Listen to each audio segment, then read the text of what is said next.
You are listening to KLRN Radio, where liberty and reason still reign. Most writers and radio show hosts know that to connect with your fans, you need to do more than just write books or record the latest podcasts. There are many different elements that go into forming an online platform, but there are also many hidden traps. To make matters worse, solid advice on how to survive the muddy waters is scarce. In the book Hidden Traps, I talk about some of the important issues of working with an online platform, highlighting traps that could put your physical or internet security at risk or be harmful to your reputation. Are your social media posts just links with a few disjointed words, making you look like someone who can't complete a sentence? Did your new website cost you more than you anticipated? Are you leaking your personal contact details across the web without even knowing it? Then you need Hidden Traps. Hidden Traps is now available in paperback and ebook from a variety of retailers, including Amazon, Barnes & Noble, and Kobo. Visit blackwolfpublications.com for more details. Do you need a car? Been shopping only to be turned down because of bad credit, low credit, no credit, bankruptcy, or divorce?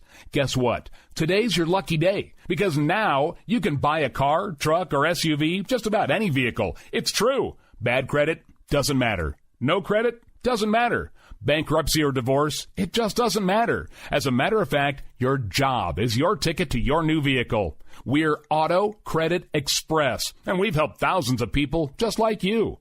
Antonio H. told us, great company, got me connected, and the day I went in, I drove off in the car I wanted. 100% worth your time.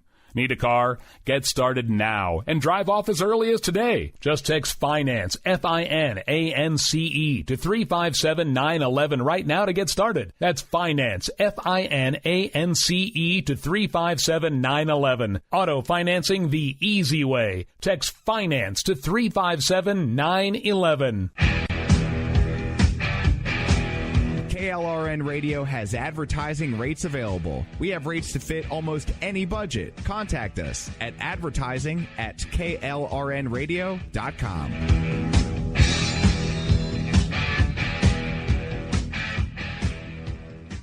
Everyone loves liberty. Our rights come from God, not the government. So why are you letting other people tell you what's best for your healthcare? Exercise your freedom with Liberty Health Share. Liberty Health Share is a community of people who voluntarily share one another's medical costs. Liberty Health Share is founded on the idea that most people truly want to help one another. Healthcare sharing allows members to do just that as a true community that supports one another in times of need. Liberty believes people should make decisions for themselves and their families. Members are able to take back the freedom to make their own decisions about their healthcare. Freedom from guilt or doubt about how your money is used. You have the freedom to direct your healthcare, not to be dictated to by bureaucrats. Stop letting others tell you what to do and join a community of like-minded people. Exercise your freedom. Join Liberty Health Share and take back the control of your healthcare while helping those around you. Call Liberty at 855-58-LIBERTY. Again, that's 855-58-LIBERTY for more information, or you can check them out at libertyhealthshare.org. Again, that's libertyhealthshare.org.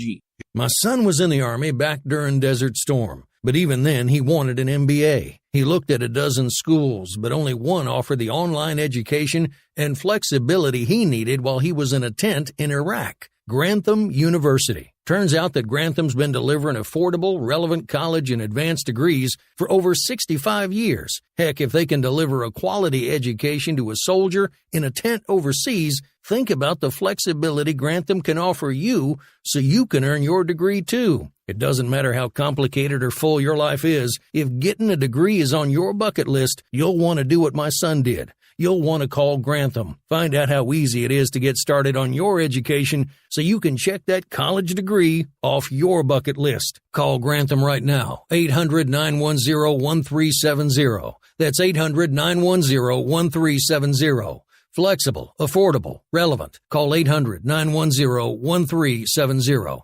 At St. Jude, a family never sees a bill at all. It's like the world has been lifted off of your shoulders. St. Jude Children's Research Hospital. Finding cures, saving children. Learn more at stjude.org. Sometimes writers feel lost, unsure why a passage may not be working. takes another set of eyes to help us nurture our writing into full maturity. At Black Wolf Editorial Services, we strive to enable writers to develop and grow, offering manuscript critiques and line edits through a mentoring editorial style. We also offer assistance on generating a writer's bio for your websites. Black Wolf Editorial Services, nurturing your writing into maturity. For a full list of services, visit blackwolfeditorial.com. Give customers the highest quality concentrated and activated CBD product. CBD World's knowledgeable staff can help you get relief from anxiety, arthritis, cancer, and insomnia. First-time customers can get a 500 milligram tincture for 50% off, free pack of gummies with a purchase of $50, and more. CBD World now offers pet tinctures and dog treat. Visit one of their 4 metro locations in Norman, Oklahoma City, Yukon, and Del City, or see them online at shopcbdworld.com. Even in my own home, I had my own designated space to smoke. If I think about it, it really was like I was punishing myself. A friend of mine said, why wouldn't you just try the Juul? And so I went out and I bought one. The idea of going back to smoking, I couldn't even imagine doing that. I don't think anyone, including myself, thought that I could switch. Carolyn made the switch October 2016. Make the switch at JUUL.com. Warning, this product contains nicotine. Nicotine is an addictive chemical. Message and data rates may apply. When did it become okay for men to be lazier, softer, fatter? We need to bring the men of this country back to greatness. And it's easier than ever with Ageless Male Max, a patent-pending formula with an ingredient that helps boost your total testosterone, promoting greater increases in muscle size and twice the reduction of body fat percentage than exercise alone. Plus, an amazing 64% increase in nitric oxide, which can be handy in the gym and in the bedroom. Take your manhood to the max by trying your first 30-day bottle free. Just pay shipping and handling. Not 10 days, not 15 days, but a full 30-day supply free when you text the word FAST to 797979. Finally, a formula that boosts total testosterone. If your results with Ageless Male Max are too intense, please decrease use. For your free bottle, text FAST to 797979. Text FAST to 797979. It's a new year at Stonehorse Crossing Luxury Apartments. Take a tour today and experience the modern luxury available to Stonehorse residents. Stonehorse Apartments offers fully equipped kitchens, coffee and tea bar, and an internet cafe. Stonehorse Luxury Apartments near May Memorial. Now at Stonehorse, get up to $1,000 at move-in. That's $1,000. Visit the specialized leasing agents at Stonehorse Luxury Apartments, just east of May Avenue on Mezzaluna Boulevard, with access from May, Penn, and Northwest 150th. Shoot! Dang it! What's wrong? I forgot about 10 Gym's sweetheart of a deal. We could have joined 10 Gym for $0 with memberships as low as $10 a month, no contract. Calm down, it's extended. We can still join any 10 Gym or 10gym.com for $0 down with memberships as low as $10 month to month. No contract, $0 commitment. Final days. Join 10 Gym Preferred for $0. Pay nothing for 30 days. First month free. Yes, free. All locations free. Tanning free. Zumba, yoga, and boot camp free. Join 10 Gym Basic for $0 down. Then it's only $10 a month. No contract. $0 commitment. Open 24 hours. Large full-line free weight. Fully equipped core stretch and functional training areas. Join 10 Gym or 10gym.com for absolutely $0 with memberships as low as $10, no contract, absolutely $0 commitment, ends Sunday. Policies issued by American General Life Insurance Company, Houston, Texas. Not available in all states. For details, visit AIGdirect.com. Do you have a family? Would you like to help make sure they'll be taken care of if anything were to happen to you? If you answered yes, you probably need life insurance. Now, do you think life insurance is expensive? If you answered yes to that, too, you definitely need to give AIG Direct a call. We could find you a $250,000 policy for just $14 a month, which means you could save hundreds of dollars a year. Call us now for a free, no-obligation quote. 1-800-400-5008. Since 1995, we've helped millions of people find out if they could save up to 70% on their term life insurance. See how affordably we can help you protect your family. Call AIG Direct now for your free quote. 1-800-400-5008. You could save up to 70%. That's 1-800-400-5008. 1-800-400-5008. Hello once again, Bo Newsom with Mad Max and his daughter Alicia coming to you from Automax Dodge Chrysler Jeep and Ram on Harrison and Shawnee. And after 20 years of doing business, the deals just keep getting better. And I'm going to give you an example right here. Brand new 2018 Ram pickup, folks. $12,000 off a sticker. You heard it right. $19,000 even on the money. You buy the truck for $19,000 or a payment of $215 a month. That's how we do it year in, year out. Isn't that right, Alicia? Like this 2018 Ram 3/4 ton Crew Cab 4x4 for only $39,000. You want to save thousands of dollars? Make that quick 15-minute drive from anywhere in the Oklahoma City metro area. Only during Ram Truck Month. That's Automax Dodge Chrysler Jeep and Ram on Harrison and Shawnee. And be sure to check out AutomaxDodge.com. 2018 Ram Heavy Duty. Stock number D7669. 2018 Dodge Ram 1500. Stock number D7766. Sell price $19,000 with 20% cash down or trade at 4.84% financing for 84 months with approved credit. All rebates applied. The deals are automatic at Automax. When's the last time you checked your credit score? Those 3-digit scores can have a huge impact on your financial life. Credit Karma can help you with free scores, free reports, and free monitoring. Credit Karma also gives you the tips, tools, and advice you need to understand your credit and how to improve it.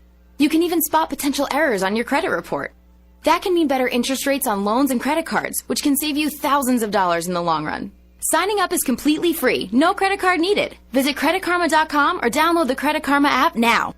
Supercuts welcomes you with friendly professional stylists ready to serve you. Stop by Supercuts and take advantage of their super deals too good to reveal on air. Supercuts, conveniently serving its community 7 days a week. Supercuts, clean, sharp, ready.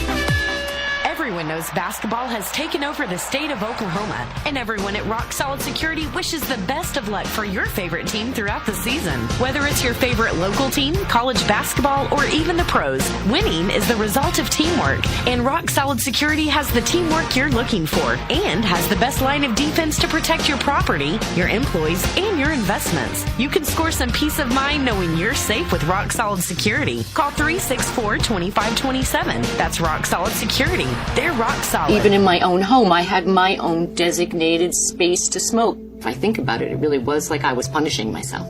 A friend of mine said, why wouldn't you just try the Juul? And so I went out and I bought one. The idea of going back to smoking, I couldn't even imagine doing that. I don't think anyone, including myself, thought that I could switch. Carolyn made the switch October 2016. Make the switch at JUUL.com. Warning, this product contains nicotine. Nicotine is an addictive chemical. Policies issued by American General Life Insurance Company, Houston, Texas. Not available in all states. For details, visit AIGdirect.com. Do you have a family? Would you like to help make sure they'll be taken care of if anything were to happen to you? If you answered yes, you probably need life insurance. Now, do you think life insurance is expensive? If you answered yes to that too, you definitely need to give AIG Direct a call. We could find you a $250,000 policy for just $14 a month, which means you could save hundreds of dollars a year. Call us now for a free, no-obligation quote. 1-800-400-5008. Since 1995, we've helped millions of people find out if they could save up to 70% on their term life insurance. See how affordably we can help you protect your family. Call AIG Direct now for your free quote. 1-800-400-5008. You could save up to 70%. That's 1-800-400-5008. 1-800-400-5008. Talk radio's new generation, 1520 KOKC. You're listening to Rise Above Radio. Follow the show at Rise Above KOKC. Be a part of Rise Above Radio at 405-478-1520 and 1-866-530-5662.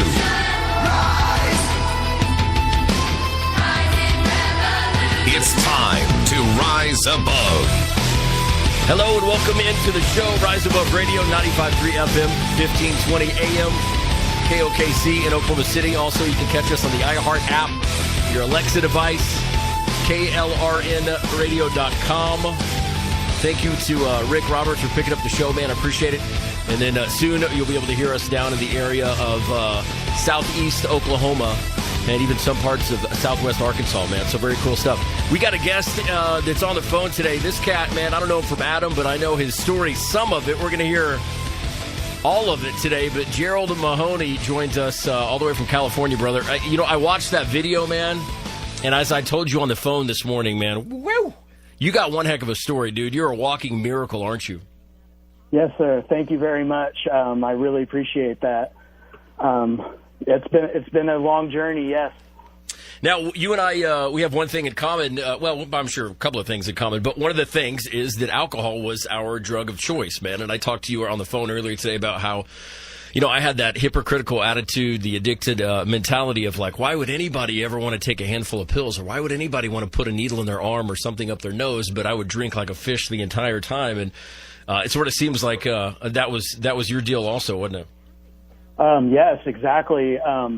It's funny that you say that. That's exactly what my thought process was. Is alcohol isn't as bad as me shooting something into my arm, or and that's how I rationalized it. Right. Yeah. Well, we know addiction is the only kind of disease that'll try to convince you that you don't have one, man.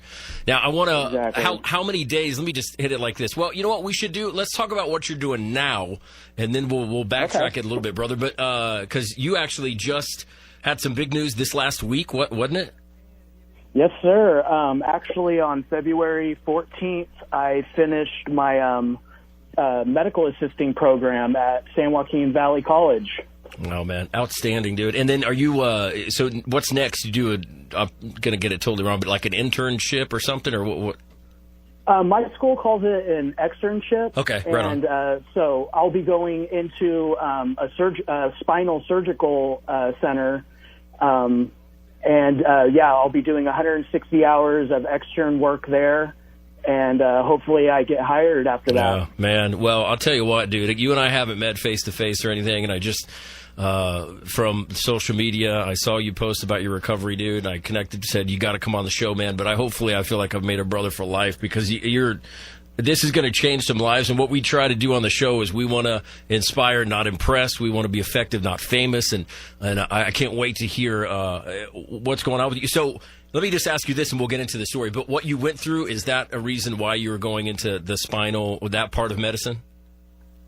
I actually, the school kind of just sets you up, with an extern site. And, right.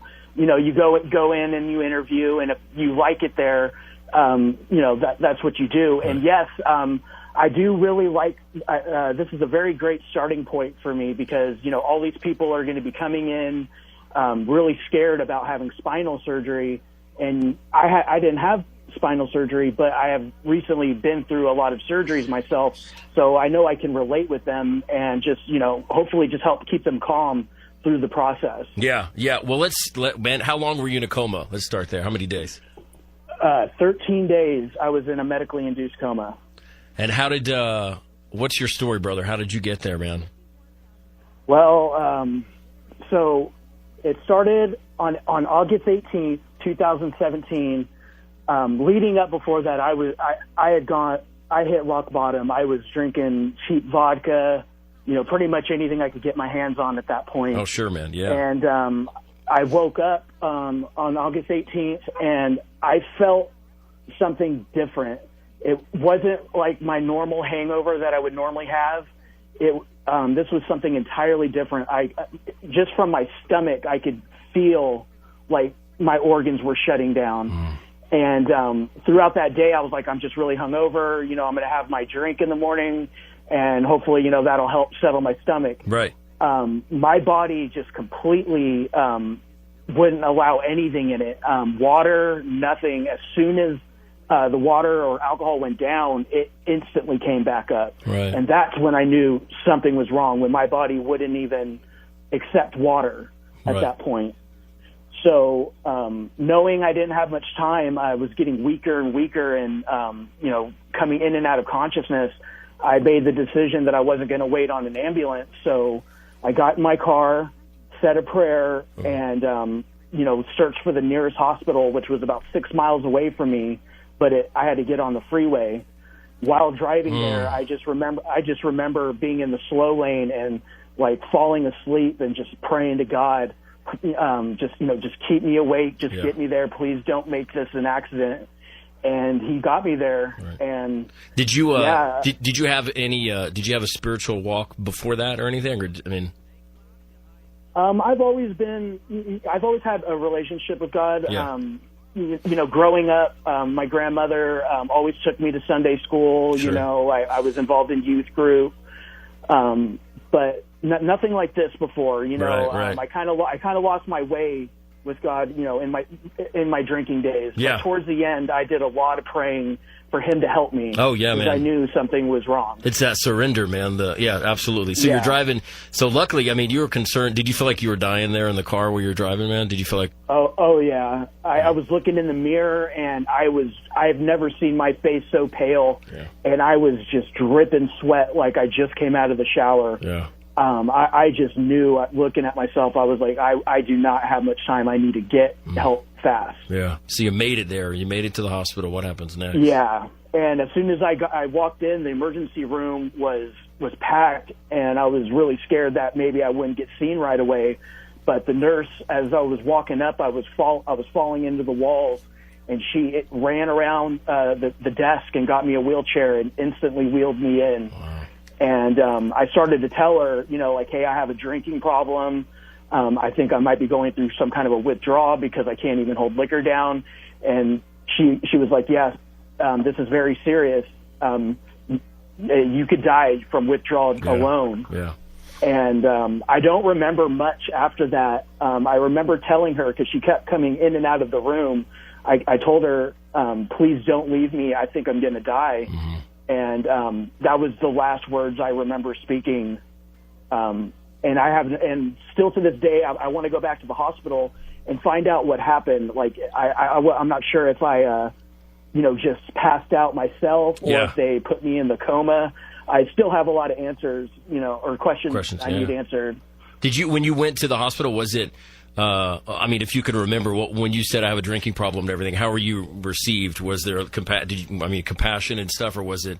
Complete compassion. Yeah, good. Yeah. Okay. Yeah. I was actually really surprised. Yeah, I thought, they're going to look at me as just an addict, and they're not going to take it serious. She took it super serious. Wow, man.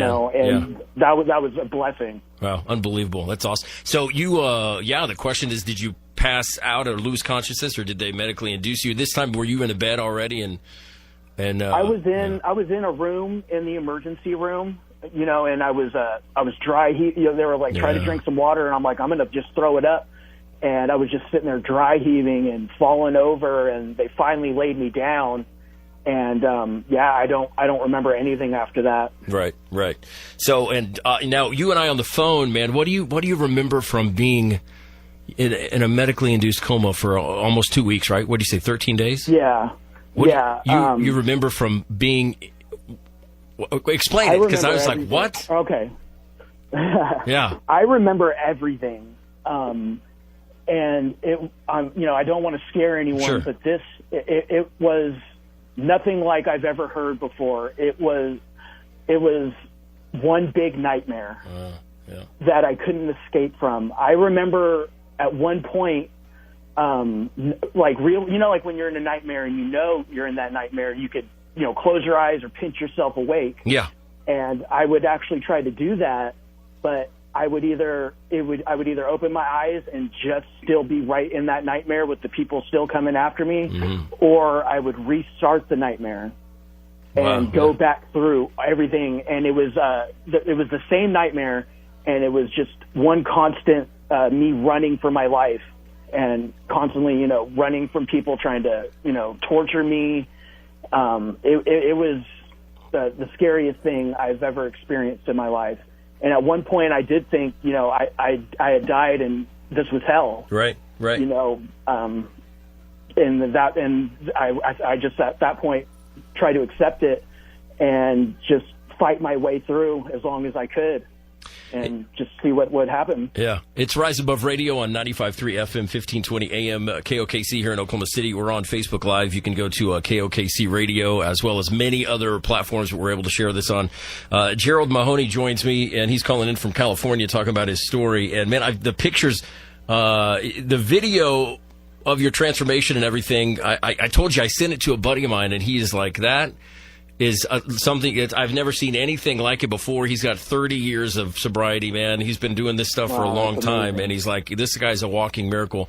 And so the pictures also, man, like I'm showing it on the Facebook Live right now, and on the live video we have the photo, your before and after, man. The before, obviously, when you're because you had a different, so you had a procedure.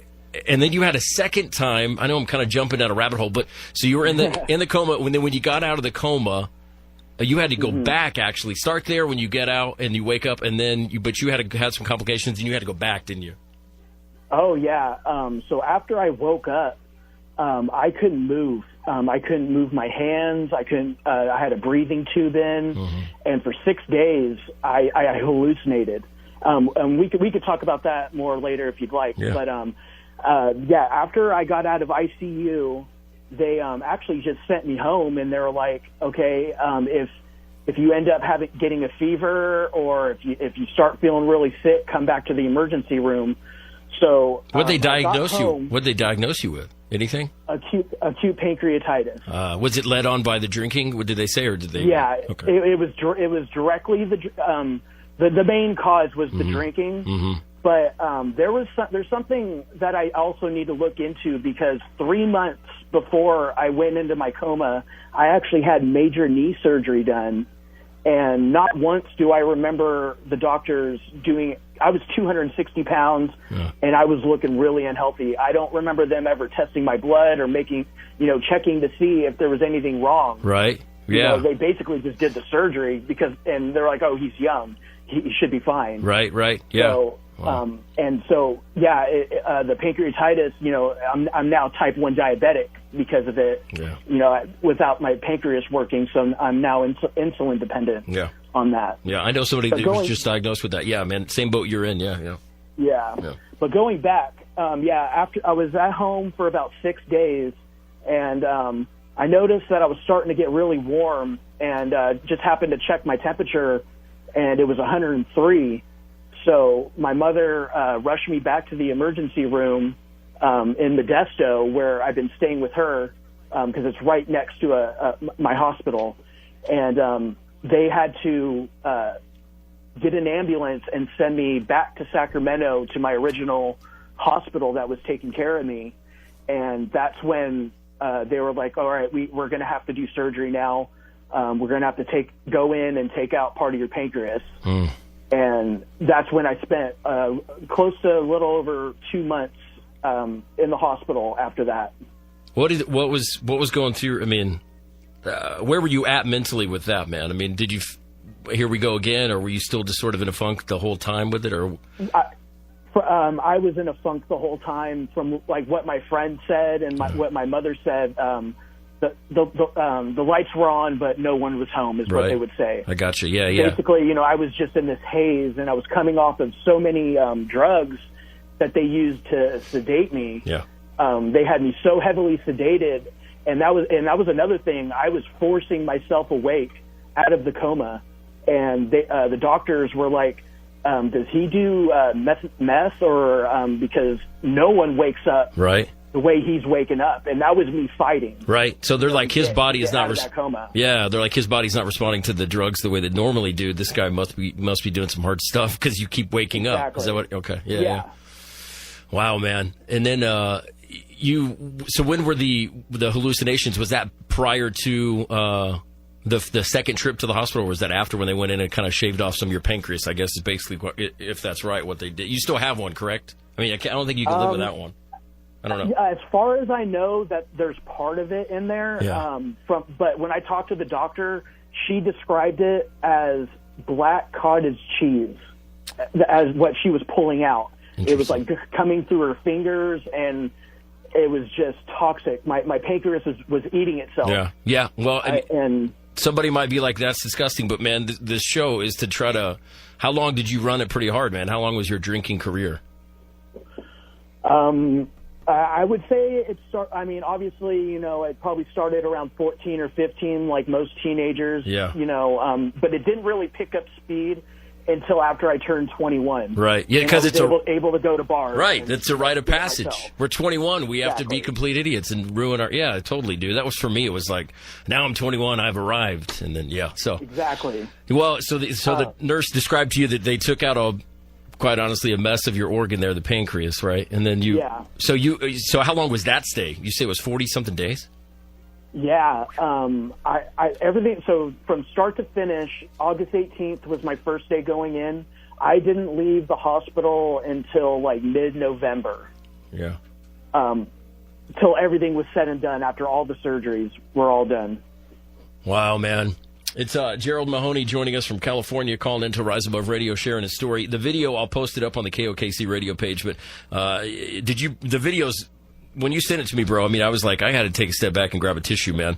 It's very inspirational. And there's a part where you're trying to get off of the bed and people are trying to coach you to stand up on your own. And it looks very challenging, obviously. But somebody says that you know how to do this. You were a trainer. So you had some experience being a trainer in the past and all that, too. So you kind of, did you have any idea what your body was going through, man? Or was this just completely, did you realize then, okay, now my drinking almost killed me. Now we have a problem. Had you ever been to treatment before?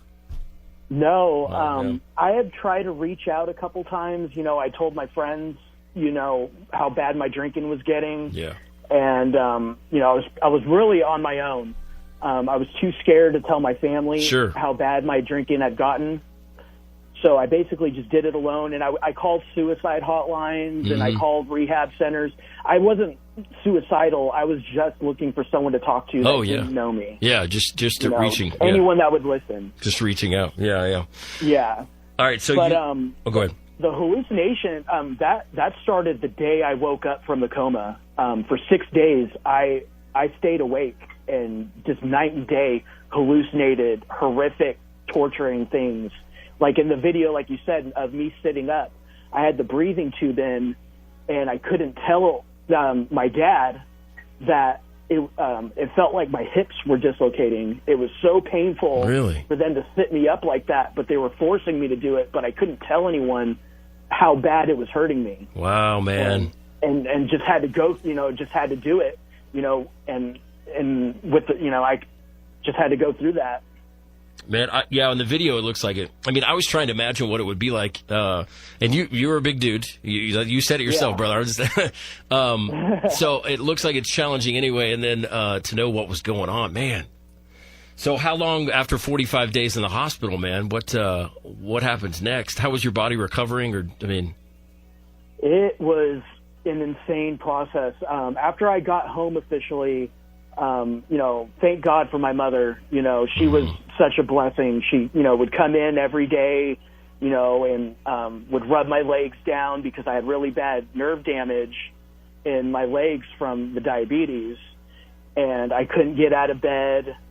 So for about up until January 1st, a little over a month, I basically just laid in bed and was on all kind of medication, and my hair was falling out in clumps.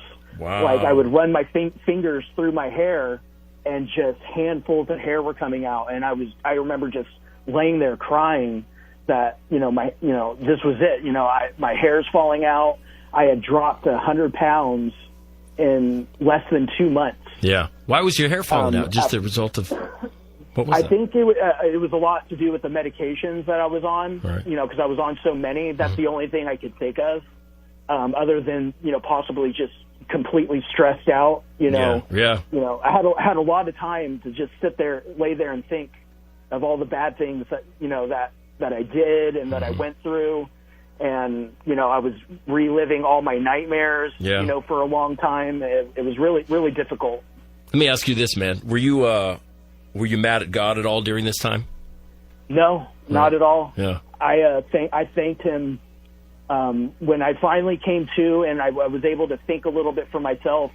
He answered my prayers. Right. You know, I begged him for a way out because I knew I couldn't stop drinking alone. And thank God that you know, I mean, it's one of the worst things that could have happened, but I thank God that I didn't kill anyone Right. drinking and driving. Right. You know, it could have been so much worse. Yeah, right. It's wild to have, despair, moments like that. Despair is truly is like a blessing, man. Yeah. Yeah, it's really hard to process and comprehend what it means, but when you have that peace and that total serenity in the darkest moments, man. I'm glad you're talking about that too, because there's a men's treatment place here in town, and I do know that they actually are able to listen to the show, and there's a lot of that really touches the point is about your relationship with God. You weren't mad at God, and you finally were asking for a way out, man. But the thing is, look at it on the other side now. You know, rock bottom doesn't have to be the same for everybody else, but there is a better way, man. And that's why, when I'm talking to people, like, it's already out there, man. It belongs to you. Your name is stamped all over it. You just don't see it right now. You just don't see it. It's hard to comprehend being able to live without drinking and everything, or drugging or whatever it is, throwing a coin in the slot machine, whatever it is. But recovery does happen. And Gerald, you are the version of it, man. You're a walking miracle. So you get home, and then obviously you got to recover from having the procedure. Where did they cut you? Where's your incision? Like right up the middle? Oh yeah, they got me from the top of my sternum all the way past my belly button. Yeah. There was 24 staples, I believe, and the healing process it got really messed up. Something happened, and they didn't put enough staples in right around my belly button, and so when they pulled the staples out, it wasn't the cut wasn't fully healed yet. And it actually started to split back open. And for about 3 months, I dealt with it reopening and just like blood and pus and stuff oozing out on a constant basis. And the doctors didn't do anything about it. They were like, oh, maybe we could stitch you back up. And I'm just like, well, seriously, man? Can we do something? Right. I would think that out of one of the biggest concerns as far as an incision goes, it's not a paper cut. You had staples removed. If there's any slight, looks like it might still be open, you probably want to get that closed there pretty quick. Right, Aaron? Right? So I would say so. Probably that's important. So did you get? I asked them, and they just didn't do it. It was crazy. I literally went home, and they just didn't do it. Well, that's a whole nother. Did you get infection from that? Because you can get MRSA and all kinds of stuff from that.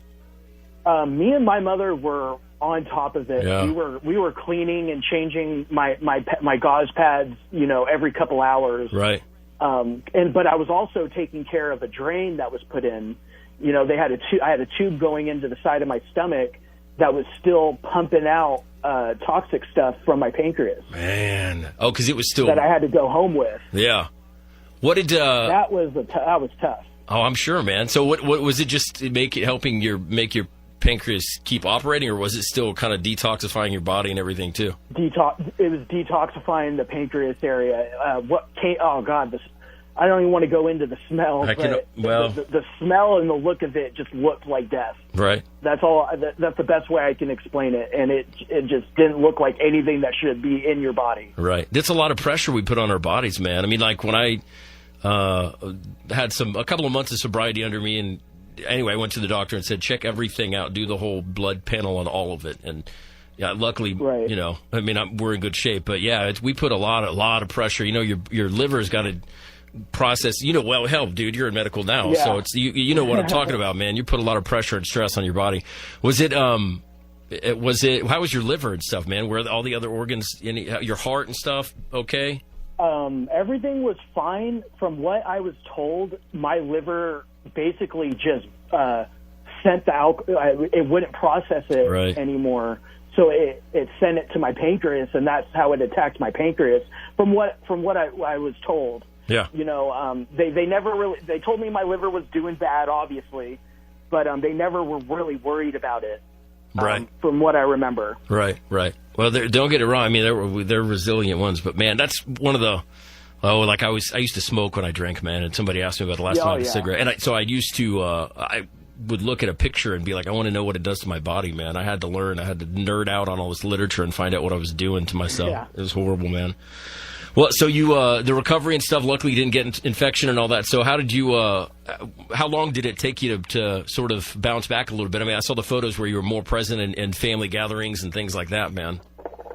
Yeah, the first couple months, I tried to go out. It was really tough on my body just to stand for longer than 5 or 10 minutes. So it wasn't until, a couple weeks into January, I finally just said, you know what, I'm feeling a little bit better, and I signed myself up for the gym and just started going to the gym every day, doing very basic stuff. Being a personal trainer, I knew what I needed to do. Right. And just started off with a couple push-ups and, really easy on my body. Right. It's Gerald Mahoney calling in from California, shared a story on Rise Above Radio, and my man almost died. He was in a medically induced coma for 13 days, and his body, he had acute pancreatitis. His body was shutting down due to his alcoholism. And so after you get out of the coma, you go home, and then you had the fever and everything. Man, what the heck was going through your brain then, dude? Were you like, what, this again? Did you think you had some kind of infection? Yeah. Right. Me and my mother both were scared. We're like, she said, she was like, I think you have an infection. Yeah. And we instantly just rushed to the emergency room. We didn't play around. Because after waking up from the coma, I had 106-degree temperature the whole time I was hallucinating, and they had me on like this ice bed. And that was terrible, right, in itself. What was it? But yeah. What were the hallucinations like, man? Do you remember any of them? I remember it like it happened yesterday. Right. It was all right. So basically, it was the nurses torturing patients. Mm-hmm. And at one point, it got really far, and it was actually like a biker gang that had came in and rounded up all the nurses and doctors and got them in on it, and they were literally going. I was watching it, laying in my bed, them going from room to room, either cutting off people's heads, legs, arms. It was like right in front of me, and I remember they kept smiling and laughing, walking past my room, and constantly saying, "We're coming back for you. Don't think we forgot about you." And that was my hallucinations during the night, and that was just so terrible. Yeah. Did you feel like there was like spiritual warfare going on in your head, in your body? In a way, yes. Right. It was hard. It's really hard for me to really pinpoint what was going through my mind at that. I mean, at that point, I didn't even know where. They kept asking me, "Do you know where you're at? Do you know what happened?" I had hallucinations that I actually did get in a car crash on my way to the hospital, and that's why I was in the hospital, and that's why I couldn't move, is because I was in a horrific car crash and killed people. So for about 6 days, it's hard to explain. It was just the most insane time of my life. Right. No, I can imagine, man. Hey, a good friend of mine, we're on Facebook Live. It's KOKC Radio, Rise Above Radio with Mac Mullings. Gerald Mahoney joins us and sharing his story. But a friend of mine, Matt Whittington, man, he had a book that came out on the beginning of February the 4th. I was blessed to write the foreword in it, but his story, man, is about he was raised by an alcoholic mother. He was angry at her. There was so much resentment and all that. She unfortunately passed, part of it due to complications from it. But he did post. He wonders what his mom would have to say from her point of view about your addiction. So he's listening and enjoying the story as well, man. And that's what we're trying to do here. We're just trying to just inspire and not impress. All right, brother, we're going to take a quick break, man, and then more to get to. And I want to talk about how. Well, let me ask you this: Did you ever crave a drink? Did your body not once? Right, not once. After all this, not once. Right, yeah, I can imagine. When man. I woke up, I was done. I had fully in my mind said never again, and to this day, I have not had a craving. Right, amen, man. It's people have rock bottoms, and yours is that was pretty rock bottom. All right, Gerald Mahoney, you're joining us on Rise Above Radio, man. We're going to take a quick break and more to come after this. Same time. I know you're clinging to the light of day, to tell you everything's A-okay. And medication don't do much. Yeah, it just numbs the brain. Guess you might say I'm a little intense. I'm on the bright side of being hell-bent. So, take it from me, you're not the only one who can't see straight. If you were ever in doubt, don't sell yourself short. You might be bulletproof. Hard to move mountains when you're paralyzed, but you gotta try. And I'm calling out, get up, get up, get up, move on. Get up, what's taking so long?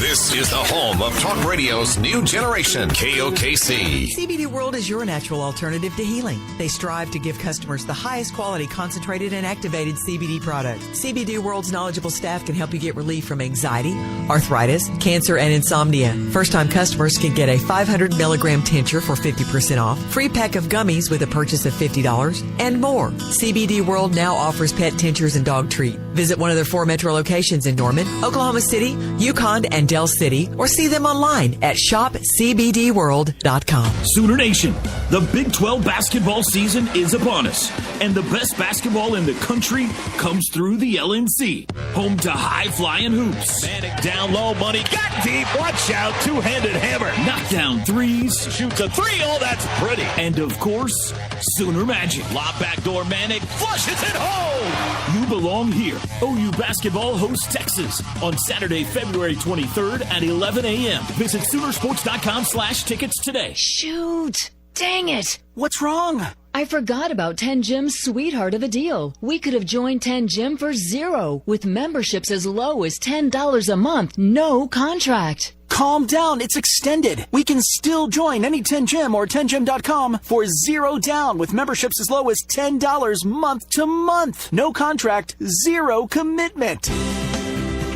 Final days. Join 10 Gym Preferred for $0. Pay nothing for 30 days. First month free. Guests free. All locations free. Tanning free. Zumba, yoga, and boot camp free. Join 10 Gym Basic for $0 down. Then it's only $10 a month. No contract. $0 commitment. Open 24 hours. Large full line free weight. Fully equipped core stretch and functional training areas. Join 10 Gym or 10gym.com for absolutely $0 with memberships as low as $10, no contract, absolutely $0 commitment, ends Sunday. Darren College, a former NFL Super Bowl champion, signed the most important contract of his life to serve in the Army National Guard. I've had a lot of military in my family. It's a big part of what my family's done for a long time. I want to go out there and make a difference. I didn't find that working behind a desk, so for me it was a pretty easy decision to make. And then the opportunity to serve my community and serve my country was just icing on the cake. To learn how to be part of the Army National Guard, log on to nationalguard.com. Sponsored by the Oklahoma Army National Guard. Aired by the Oklahoma Association of Broadcasters and this station. Be a part of Rise Above Radio at 405-478-1520 and 1-866-530-5662. This is Rise Above Radio on KOKC. 95.3 FM, 1520 AM here in Oklahoma City. Also, you can hear us on the iHeartRadio app, your Alexa device, KOKCRadio.com, man, KLRNradio.com, and soon to be some affiliates. You know, this show, this is God's, this whole thing, man, it has nothing to do with me. I'm just a knucklehead that pushes the buttons and talks on the microphone. It's stories like Gerald Mahoney that joins us from California that is going to help hopefully inspire and change somebody's life, man. And that's exactly where your intentions are, bro. I enjoyed talking to you on the phone earlier today, and our messages back and forth. And you're doing it, man, because I know right now, you know, we on this show, we talk about the recovery community. We have people from facilities on it. We have therapists and counselors and yada, all these different, but I agree, and I believe with every fiber of my being that nobody can relate to an addict like another addict, man. I'm sure you probably feel that way, don't you, sir? Oh, yes, sir. Definitely. Yeah, right. And so when I talk to you, how many times have you been able to share your story? I've actually been able to share my story pretty well. Anywhere I go, anyone that I talk to, if they're interested, I'll tell them what my story. Yeah. I have my own little addiction support group that I have on Facebook as well. Sure. Where I share my videos and just try to help any way I can. Yeah. Well, to reset it a little bit, so you due to your alcoholism, your body it started to shut down. You didn't know if you were going through some withdrawals, but it ends up being that you had acute pancreatitis. You were in a coma, medically induced coma for 13 days. You are discharged, but you have to go back and have an operation done on your pancreas. But in between the coma and the operation, your body, you had to go back primarily because you started to get a really bad fever, and you thought something was up. So your body still, there was a lot going on, man. Yeah. Did you feel like even though you weren't at a hospital in a bed, did you still feel like you were on death's doorstep pretty much still? Oh yeah. It was really tough for me to sleep at night. I didn't know if I would wake up again or if I would have been back in those nightmares from the coma. Yeah. So for that week, I did not, it was not peaceful. Right. I was just sitting there, just waiting, And when you say coma, nightmares in the coma, but you also talked about how you had hallucinations you were forcing yourself awake while being in a coma, and you were kind of like, left the medical staff there at the hospital puzzled because they're like, he's not responding. Like, these drugs are supposed to put him out, but he keeps waking up. Yeah, man. Exactly. You gave props to your mom, and I totally agree, man. There ain't nothing like mama. What? Nothing like mama. Oh, dude. Yeah. I'm 39 years old. I got a mortgage and 2 kids, but I still call my mama. So what was the whole vibe of the family, dude? Did anybody, because you said when you were drinking before, you never really reached out to your family to let them know how bad your drinking had gotten. So were they sort of just blindsided by all of this? Or, what was but they never left your side, though, of course. They knew, now, later, now that I'm able to talk to my family a little bit more, they knew I had a drinking problem. They didn't know how bad it had gotten in the last months because at that point I was drinking from sun up to sundown. Right. I would hide my vodka in a Gatorade bottle or in an energy drink, and I would just day drink, just keep a steady buzz all day. Right. Now, did you get to where you hated it? Because I hated it, man. Like the end of it for me was, but like hiding it and stuff, man, been there, done that. I had my brother catch me in the closet in his master bedroom at their house. Like I just was going to help myself to what he had in the cooler. It's like insane, dude. I tried to get into somebody else's house with an Allen wrench. That shows you how crappy of a burglar I would be. But because I knew that there was booze in there and I'd been day drinking, it completely hijacks your brain, man. Completely. I'm sure you did things that you never would do in a million years now. Oh yeah. It completely takes over, just like how it gets to a point where it's not you anymore. And that's what I heard a lot from friends and family, is that they knew that wasn't me. Right. I wasn't myself anymore. Right. Yeah, I see. It would. I'd have to fit in. Like, you get invited to family, like your nephew's birthday, or like a gathering for an OU game, or whatever it is. Here, big OU fans, but it's like, well, can I drink? Do I have to pregame before, or can I bring something, or is that going to be frowned upon, or whatever it is? I'm sure you can relate. You had to. Oh yeah. Yeah. And then at the end, we're just isolating ourselves, man. I would just stay home and drink rather than go out and have people look at me and whatnot. Yeah, the last year. I never went to bars. I would just go to the liquor store, get my booze for the day, and come home and drink. Because I was also recovering from my knee surgery, and that I was self-medicating. I was calling it self-medicating by drinking to help with the pain, right? Because I had I had such bad knee pain. But that's really when things just completely. I was drinking close to a fifth. Right. Of cheap vodka and washing it down with a couple, tall cans. Oh, of course, yeah, man, yeah. Now you said something I want to go back to really fast. You had knee pain and you had all kinds. Your body was tired and all, injuries and stuff like that. So you would drink. to deal with that pain, but what kind of pain emotionally and stuff, man, were you trying to, because for me, I didn't know how, like grief, for example, I thought, well, I just grieve differently. I went through, I had a buddy commit suicide, honestly, when I was in 8th grade, then I had a friend pass away in a car crash, but I never allowed myself to grieve, so that was one of the things that I would just try to run from, Can you pinpoint now what you're drinking? A lot of, I can. A lot of it stemmed from, growing up around addicts, and just seeing a lot, seeing things that no kid should really have to see, growing up. But towards the end, the big thing for me was I had a, real close core group of friends and, friends for over 15 years. And, we were all getting older and everyone was moving away and starting to do their own thing. And I couldn't deal with it. Right. I was so depressed that, all my friends were out doing great things and I was still stuck just, making minimal money as a personal trainer and just would drink. Right. Try to remember the old days by myself. Oh, dude, man, turn on some tunes that would take you back a little bit. Yeah, man, absolutely. Yeah.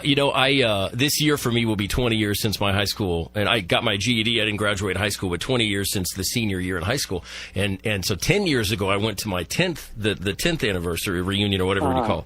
And so, I went because a bar, yes, I'll go. It's at a bar. Sure, I can make it. Library? No, I'll pass. Thanks. But so I go to a bar, and I can't tell you how uncomfortable I felt, man, because I wasn't in radio.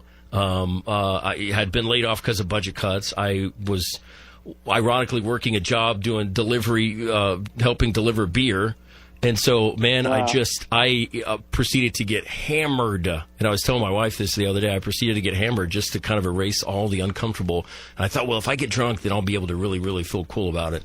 And so fast forward, That's exactly how I would feel. Oh, right? Yeah, man. Yeah. And so fast forward now, it's 20 years or whatever, and it's completely different, and it's not me. It's all God. But I can relate to exactly what you're talking about, man. The old days of hanging out with your friends and then when that all changes and everything, we're like, hold on a second. We still want to, yeah, exactly. Gerald Mahoney joins me on Rise Above Radio, man. He's calling out of California. And I want to tell you real fast on KOKC Radio, we're doing the Facebook page, Facebook Live. It's spread out. It's shared out all through, the interwebs, on the recovery community, man. And hopefully it'll continue to do so. But I just want to tell you some of the comments, man.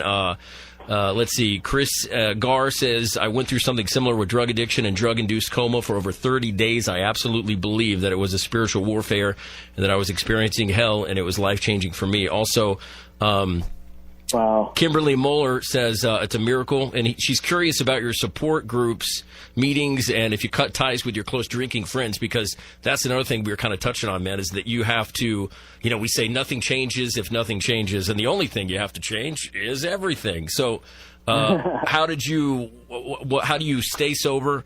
What community groups are you plugged into, man? And have you sat back and kind of changed your friends and all that? You know what I'm saying? Okay, yeah. Well, unfortunately, yes. In the process of getting sober and everything that I went through, I did lose, a lot of friends.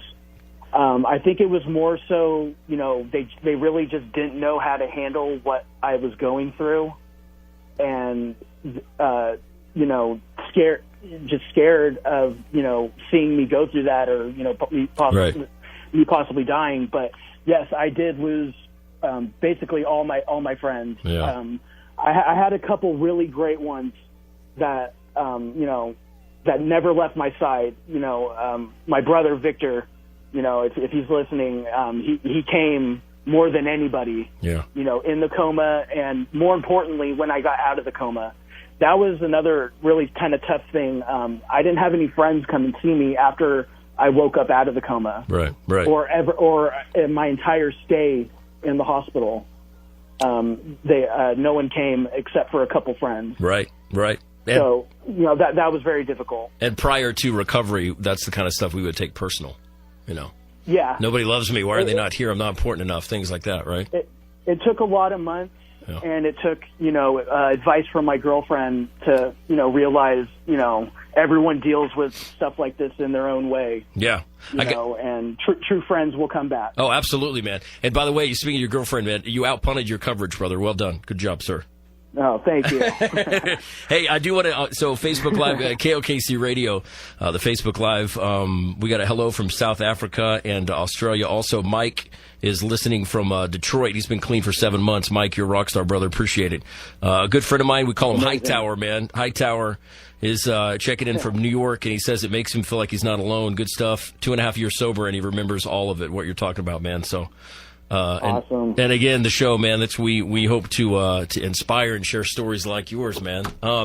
So what kind of stuff are you practicing now? I mean, you're busy. How are you going to balance the externship is what you said, and then how are you going to do all that and stay sober? Because that's amazing, dude. Not only were you in a coma, you spent more time at a hospital than anybody really wants to. I don't think anybody wants to go to a hospital, but unless you're, delivering a baby or whatever. But but now you're in the medical field. You went to school. You got your degree. I mean, what a trip! Sir. How great is all that, man? How's that feel, dude? The feeling, it still, hasn't fully set in, that I accomplished this. And not only accomplished it, but with a 3.5 GPA. And that's something I've never done in my life. I've always been a C mediocre student. So it was a big win for me to, be focused. I had nothing holding me back, and I had a great support system with my girlfriend and my mom and dad, behind me. How important, tell somebody, say there's a parent listening right now or a family member that they just think that their loved one is out there just having a grand old time, and when they're in active addiction, what does it mean to have your support system, your parents, your family, man, your blood, your relatives? It's more important than you could ever imagine to be there. If it's your son, if it's your daughter, remember, that's your son, that's your daughter, and they're sick, and they need you now more than ever. Right. Be involved. Even if they don't want you to be, or there could be anger coming from them. Just be there. Just be there to talk. Right. Because that's a big lifesaver right there. Just having someone to talk to could be the difference between life and death. It really can, man. It really can, and that can't be overstated because. You could be talking to somebody and they share your story, and then bam, next thing you know, dude, it's insane. There's I get my hair cut at the same place every single time. All right. And the reason why I do that is because I have a box of big books in my car. And so I just, part of the show, we give them out, but also if I'm talking to somebody and I'm like, you got a big book? Here you go, here's a big book. And if you're listening and you want to supply big books, man, that would be right on. Anybody wants stuff we always give them out. It's great. But, so long story short, get my hair cut, in conversation, talked about recovery, talked about Rise Above. Do you have a big book? No, I don't. My boyfriend and I were trying. Here's 2 big books. And then probably, 3 weeks later, I go back, different person, same thing, bro. Talking about recovery. Well, it's hard. I moved here from Texas, whatever. Here's a big book. So I'm like, obviously God wants me to go get my wig split at this place. So I'm going to get my hair cut every time at this same place. And, but it's great because you never know. Yeah, just that little bitty drop of hope that you can deal out to somebody, man. You never know how much it's going to change, dude.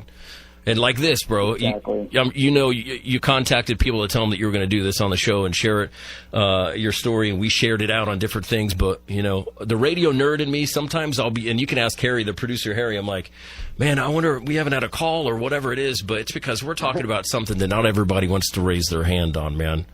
It's definitely difficult, Yeah. I understand that. And a good friend of mine, him and his wife, they have an organization here in Oklahoma called Storm, and they say that, addiction is the modern day leprosy, and it is, man. People are like, oh, man, I don't want to have to do anything with that, but just help people, reach out, see if somebody needs some help. And because that was the deal with me. Like, I've asked my mom before, my siblings, like, what were your thoughts about me when I was heading towards my rock bottom?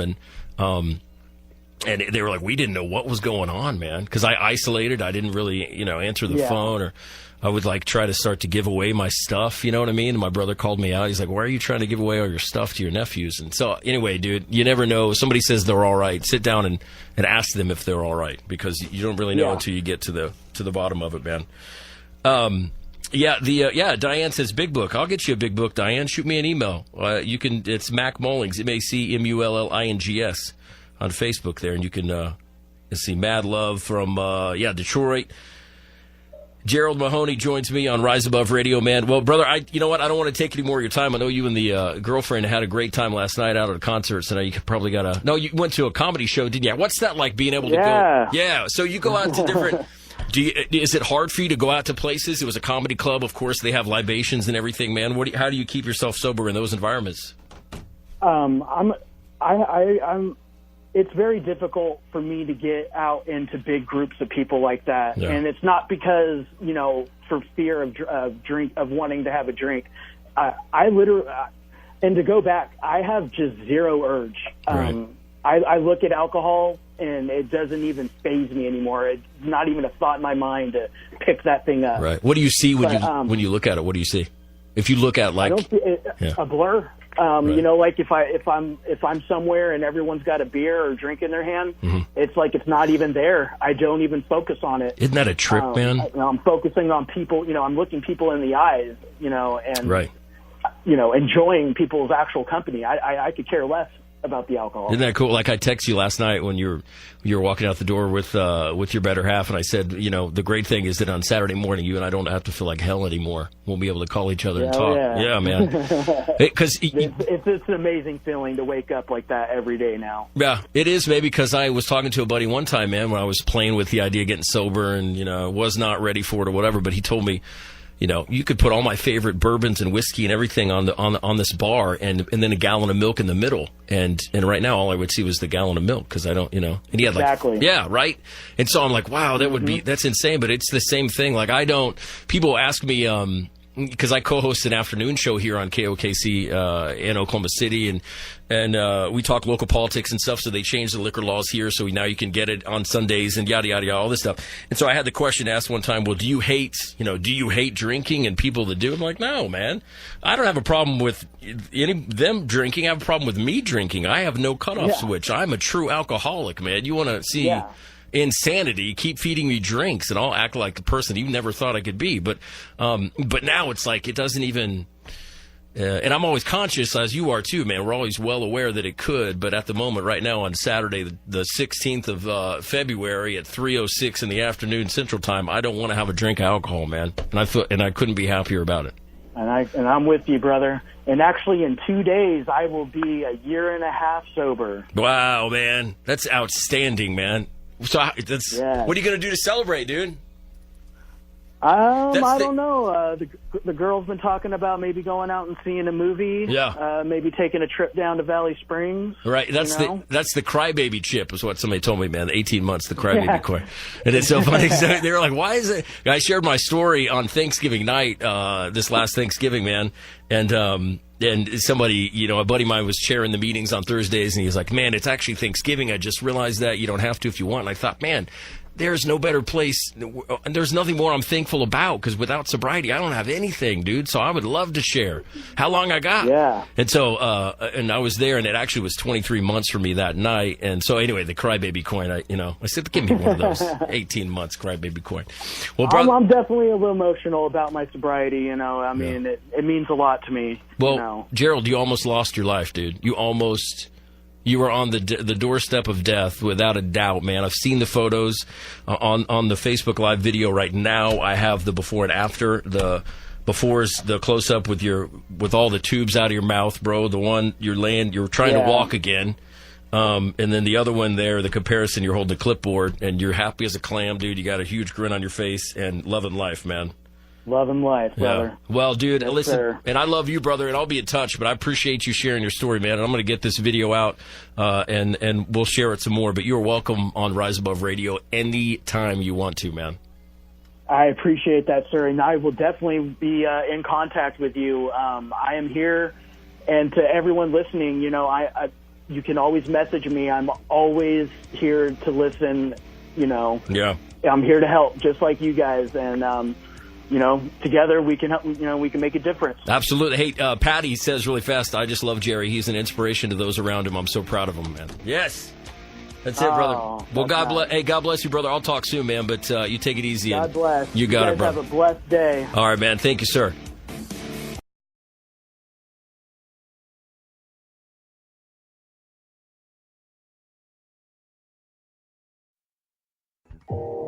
You are listening to KLRN Radio, where liberty and reason still reign.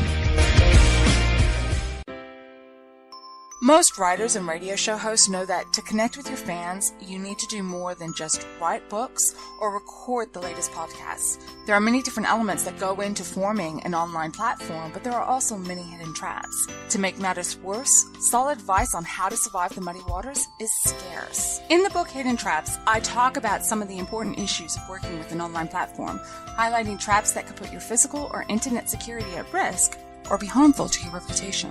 Are your social media posts just links with a few disjointed words, making you look like someone who can't complete a sentence? Did your new website cost you more than you anticipated? Are you leaking your personal contact details across the web without even knowing it? Then you need Hidden Traps. Hidden Traps is now available in paperback and ebook from a variety of retailers, including Amazon, Barnes & Noble, and Kobo. Visit blackwolfpublications.com for more details. Do you need a car? Been shopping only to be turned down because of bad credit, low credit, no credit, bankruptcy, or divorce? Guess what? Today's your lucky day, because now you can buy a car, truck, or SUV, just about any vehicle. It's true. Bad credit doesn't matter. No credit doesn't matter. Bankruptcy or divorce, it just doesn't matter. As a matter of fact, your job is your ticket to your new vehicle. We're Auto Credit Express, and we've helped thousands of people just like you. Antonio H. told us, great company, got me connected, and the day I went in, I drove off in the car I wanted. 100% worth your time. Need a car? Get started now and drive off as early as today. Just text FINANCE, FINANCE, to 357-911 right now to get started. That's FINANCE, FINANCE, to 357-911. Auto financing the easy way. Text FINANCE to 357-911. KLRN Radio has advertising rates available. We have rates to fit almost any budget. Contact us at advertising@klrnradio.com.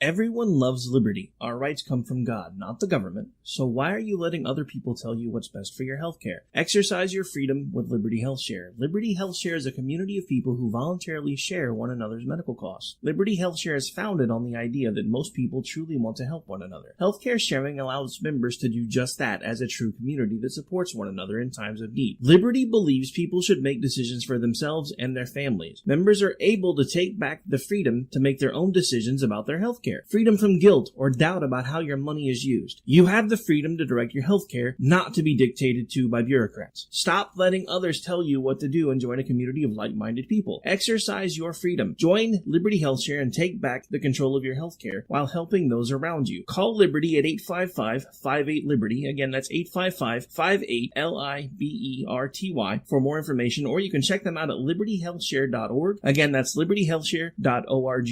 My son was in the Army back during Desert Storm, but even then he wanted an MBA. He looked at a dozen schools, but only one offered the online education and flexibility he needed while he was in a tent in Iraq. Grantham University. Turns out that Grantham's been delivering affordable, relevant college and advanced degrees for over 65 years. Heck, if they can deliver a quality education to a soldier in a tent overseas, think about the flexibility Grantham can offer you so you can earn your degree too. It doesn't matter how complicated or full your life is. If getting a degree is on your bucket list, you'll want to do what my son did. You'll want to call Grantham. Find out how easy it is to get started on your education so you can check that college degree off your bucket list. Call Grantham right now. 800-910-1370. That's 800-910-1370. Flexible, affordable, relevant. Call 800-910-1370. At St. Jude, a family never sees a bill at all. It's like the world has been lifted off of your shoulders. St. Jude Children's Research Hospital. Finding cures, saving children. Learn more at stjude.org. Sometimes riders feel lost, unsure why a passage may not be working. It takes another set of eyes to help us nurture our writing into full maturity. At Black Wolf Editorial Services, we strive to enable writers to develop and grow, offering manuscript critiques and line edits through a mentoring editorial style. We also offer assistance on generating a writer's bio for your websites. Black Wolf Editorial Services, nurturing your writing into maturity. For a full list of services, visit blackwolfeditorial.com. You're listening to the Spark Radio Network, internet radio like you've never heard before. Innovation, creativity, and imagination are all said to begin with a spark. So fasten your seatbelt and take the ride of your life and listen for the spark.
If you want to, remain anonymous and just share your story, no offense to you, but some may not even remember your name, but they will know your story.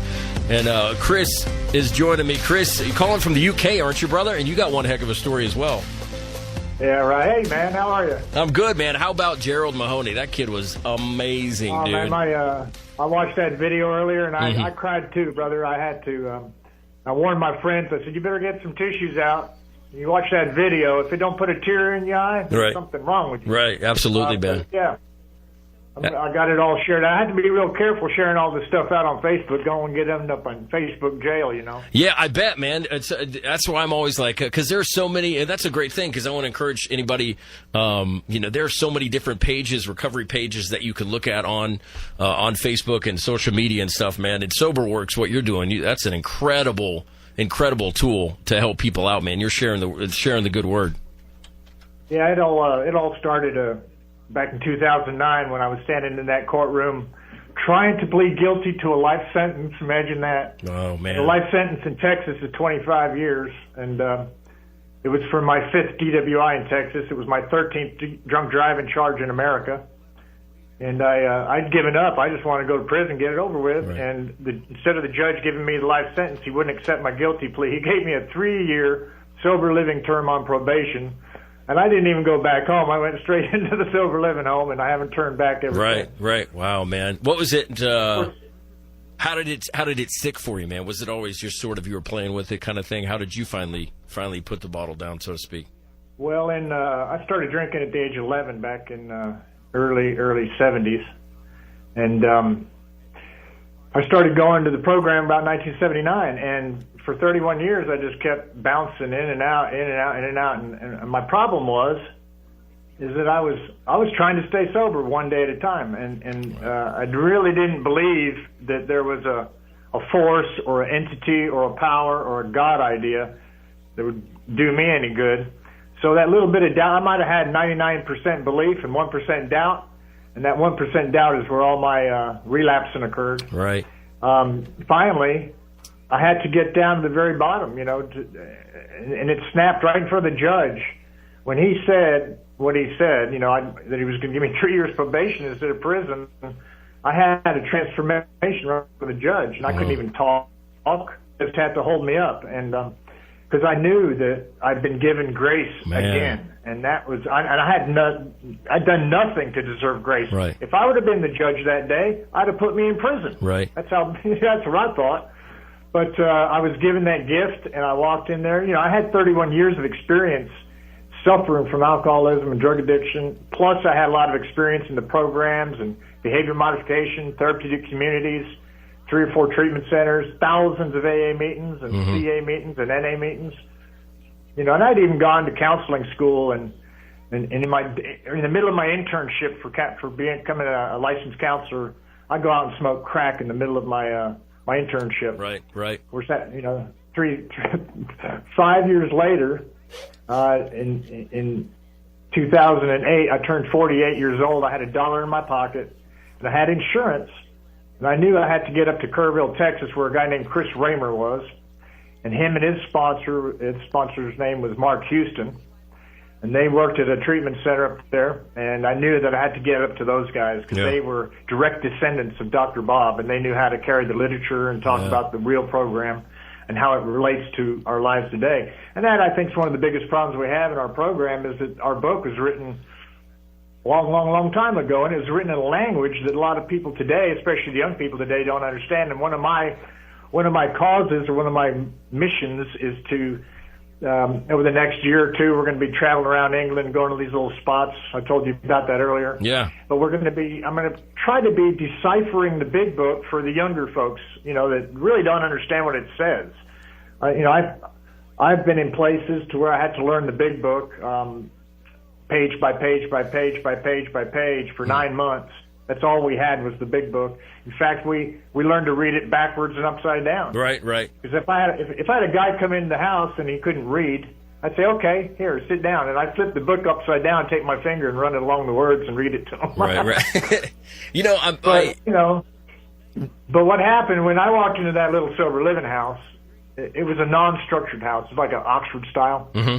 And there were 8 guys in there, and they were all under 25 years old, and I was 50 years old, and they never would engage the recovery process in the house. You know, they just did what young guys did, and then when they begrudgingly went to a meeting, if they could keep their devices out of their hand, they might pay attention. Well, they would pay attention if it was a pretty girl talking. Right, true story. Yeah. But what I did is I called my sponsor, and I said, hey, Mickey. And I kind of gave him a complaint to him, and, you know, he did what a good sponsor does. He says, well, I don't want to hear you complaining. What are you going to do about it? Right. So I watched these kids for about 6 months, and I was watching them how they were interacting with their devices. And so I got one. It's the first time I ever got a computer was in that house, and I started looking on the internet for people like you and my friends Kip Schubert, Dan Maurer, Paul. I mean, I've got hundreds and hundreds of people on SoberWorks now that I've personally found them, and added them to there. But I built a little old website. I put it together, and I would show these guys this website, and they'd look at it, and they'd see musicians, writers, actors, bloggers, people like you, people in recovery, and they would as soon as they touched their screen and clicked it, they would be engaging their recovery outside of a meeting, and I got them. Right. That's true. And it kind of grew from there, and it turned into a thing called Sober Command, and then I met my partner Adam over here in England, and he was doing the same thing over here in the UK, trying to help people over here, and we kind of combined our forces, and now what we've done, we've got almost 500 resources on SoberWorks. We built almost 40 recovery-based websites for people all across the country. People like Recovery Advocates for Colorado. They're the Faces Voices organization in Denver, Colorado. A lot of sober living homes on my site. It's just about getting out there and getting engaged with it. And I'm doing all this without even knowing what's going to happen. I do it on completely on faith. Right. You know, just like I came over from the UK from California, 2 weeks ago, I found out I had a British passport on Christmas Eve, and now I'm sitting overlooking a beautiful town. Right. In a nice little flat. Yeah. Man, it's cool. You know, on the Landmark Recovery, we had Landmark on the afternoon show, and so they're on there as well on SoberWorks, man. I know you got the page. Yeah, we sure did. Yeah. I put them on there. I can't help but put people on SoberWorks out there because when I see somebody out there that's really doing the deal and treating their clients right, and even sober living homes that are really engaged in the community, and they have a recovery community around them, that's where I want people to go see. Right. I'm so sick and tired of I had a mom and dad came to me once, and they told me a story about how they got on, their child had a problem, and their kid finally asked for help. So they sat him down, and they got on the computer, and they hit Google, and they hit addiction help. and they got trapped into one of those addiction marketing platforms with chat rooms and verifying insurance and on and on and on and on. And they kind of went through the process with them, gave them their insurance stuff, and then they were waiting for a call back. And within those 5 hours of getting that call back, the kid had took off and he did another shot of dope and he died. No way, man. A heroin addict's not going to wait around for, when he starts getting sick, he's going to go get a shot of dope. Right. An alcoholic's not going to sober up right in front of you in hopes that he goes to a treatment center. He's going to go get a drink. Right, yeah. Wow, man. So, just, I wanted to do something that was a little bit different, and it ruffled a lot of feathers, and I really don't care if I ruffle feathers.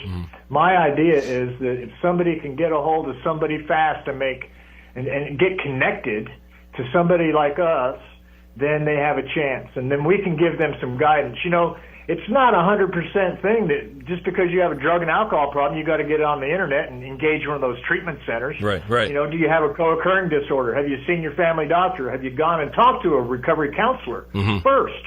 You know, you can do things right in your hometown that are available, and even in rural places, you can get online today, and you can get online face-to-face with a counselor who can give you some kind of a proper idea of what's going on. Right. Nobody out there can really do a real substance abuse disorder assessment online. They have to really be face-to-face. Oh, man, I Google it, you know, and then I'll be like, you look at the questionnaire, do you have a drinking problem? Well, right now I do because I'm out of my drink. Let me go get another one, and I'll finish the questions. Yeah, man. Yeah, you can't. You know, we've all seen that guy on TV in the blue coat, looks like a doctor, right? And you know, they use guilt and shame to get people to call those numbers. And even when they're calling those numbers and talking to them, those representatives on the other end of the line say things like, "You don't want your son to die today, do you, Mrs. Jones?" Right. Of course she doesn't want her son to die, you know. But what happens is when you're in that situation as a parent, you are in such a vulnerable position that people could take advantage of. And it's like walking in onto a used car lot. It really, really is. And there's more than one way to do this thing. It's not just go to the treatment center, blah, blah, blah, and all that. You know, there's people that can sober up by going to detox and then engaging a recovery community and getting involved. The connection is the key to this thing. You know, it's alcoholism and drug addiction we suffer from some of the most hardcore loneliness I've ever known. Right. But when we make that connection, something changes. You know, I walk around with my cell phone in my pocket, and I probably got 400,000 people that I can access on my cell phone that are engaged in recovery that I can find. Right. You know, I'm never, ever alone. I'm able to do things today that I've never been able to do. You know, this last 2 years over, I stayed in sober living as a resident, a manager, a program coordinator, and a recovery advocate for 8 years. And when I moved over to California a couple of years ago, it was the very first time in my life I ever stood on my own 2 feet without any support from anybody else, just supporting myself on my own. And it was all done through what I've been doing. And it's meeting people like you and this guy. I've still got chills on my arms right now thinking about this guy. Yeah, man, I've had friends drop dead from pancreatitis. Right. You know, I had a friend, he was in the hospital, and the doctor was telling his daughter that they ought to find a home for him, and he overheard him. He ripped the stuff out of his arms in his hospital gown, walked out of the hospital, down to the convenience store, bought 4 Locos, sat on the curb and drank them, and dropped dead in front of that convenience store. Oh, man. See, that's that guy was my friend, and you know, it's horrible. In today's world, we're losing 300 people a day to this stuff, alcoholism and drug addiction. Yeah. I tell people that over here in England, and they drop their mouths. They go, "What? 72,000?" I said, "Yeah, the year before it was over 60,000, and it's projected, Matt, that it's going to rise up until 2025. They just put an article out on my page the other day about that. But the thing is, it doesn't have to be that way. It doesn't have to be that all these people are dying all over, because there is a real solution. You know, once you detox, once you kind of engage in recovery, the process of recovery, whichever form you're going for, whether it be a SMART program or a 12-step program or a church program, or even some other programs that are out there. There's a great Buddhist program out there. Yeah. There's recovery for everybody out there. But here's the other thing. In recovery, one of the things about recovery is that when you help others, you're almost guaranteed your own recovery. And so I challenge everybody that's in recovery out there right now, because everybody out there knows somebody that's suffering. If they would just reach out to them, make that connection, let them know where you're at. Let's say, hey, man, I'm here. It's okay. I'm just here. If you need me, call me. Right. Can I buy you a cup of coffee? The guy that got me the day that I popped my head out of that crack house 10 years ago, he was Tim, the guy that ran Texas EquuSearch. He's the same guy that was looking for Natalie Holloway in the Caribbean. My mom knew him. Oh, wow, yeah. And I called home, and my mom put him on the phone, and he came down to the McDonald's I was at, and he sat there, and he bought me a cheeseburger, and we talked. And he made me feel okay, just for a moment, and then I had to head home. That's the day before I went to treatment up there in Kerrville. Yeah. But, even in this 10 years of not drinking, I've had problems. Mm-hmm. Working in a recovery organization, a sober living home, had 25 guys in there, and there was a lot of guys that were messing around and breaking the rules, and I took it personally. And it was building up in me, and I wasn't being honest with the guys around me about my mental health or my physical health. And what happens occurred to me, you get transference. You start caring about these guys' recovery more than they do. Oh, man, yes. Yeah. I took a guy, and this is how it happened to me. I think I had, 6 years at the time, and I took this guy to a detox center.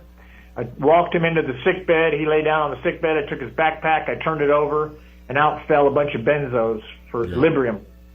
And my mistake was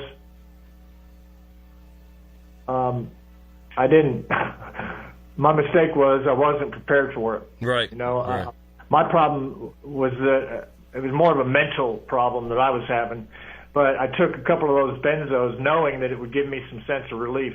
Right. Yeah. Even though I haven't drank for 10 years, my clean date's in 2015. Right. Man, a buddy of mine talking about you can't really, they have to want it. You can't want somebody's recovery more. And a good friend of mine, Matt Whittington. Right. Yeah, and you've talked to Matt Whittington before, but. Oh yeah, Matt's a good guy. Yeah, but it don't rub off.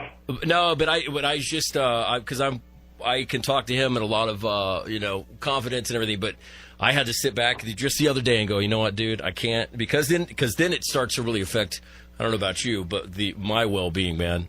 And there's a speaker, if you go on YouTube, you can hear all these different AA speakers and recovery speakers and everything. But one of my favorite things I heard was, when I was practicing in my addiction, if you want to see some drama, get between me and my booze. Now in recovery, if you want to see some real drama now, get between me and my recovery, man. And I can't do anything because without it, dude, I don't have anything, man. I don't have.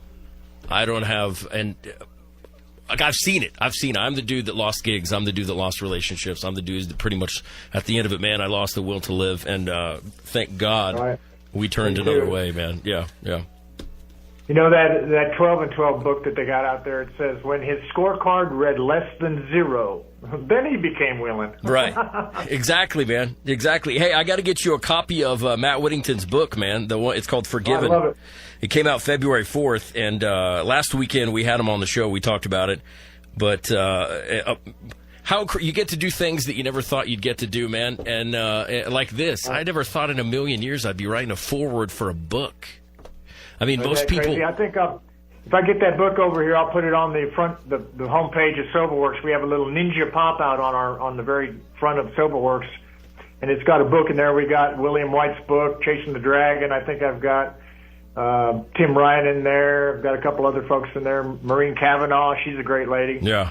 But there's all kinds of stuff out there. Family recovery is really big nowadays, too. Right. And then another big thing is what you talked about yesterday, the childhood trauma stuff. That's why I'm here in England. Yeah, because I was orphaned at 3 years old. My mom and dad weren't married. And up in Scotland, that was a very, very bad thing.